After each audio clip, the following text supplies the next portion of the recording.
See, let's understand the word spiritual.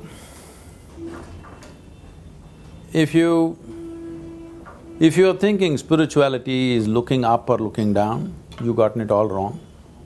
Spiritual process means turning inward. In every human being, irrespective of what is the nature of your activity,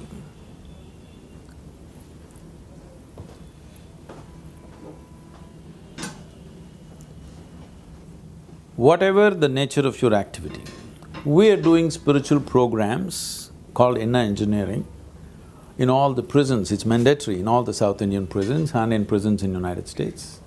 And we are conducting programs for the politicians, we are doing everything for all kinds of people.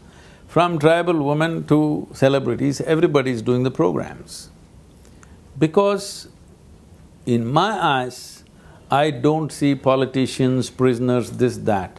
All I see is human beings, and every human being needs an inner balance, an enhancement from within.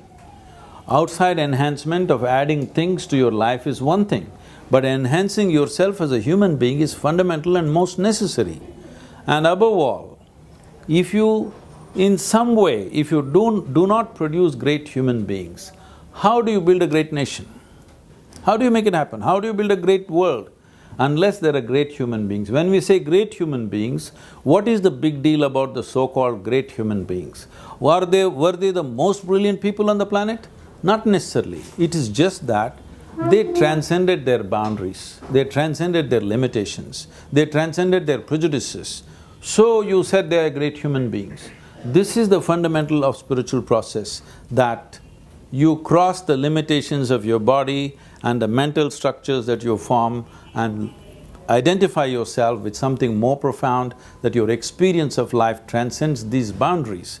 And this is needed whether you're doing journalism or you're doing politics or you're running the nation. This is needed for every human being, that constantly every human being should rise above the boundaries that we have set for ourselves within ourselves.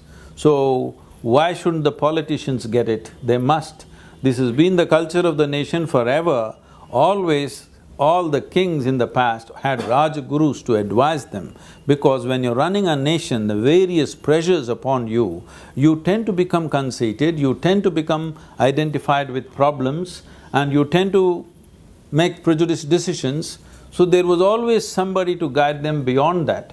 I wish the world leaders had this, the biggest nations in the world, I wish they had this.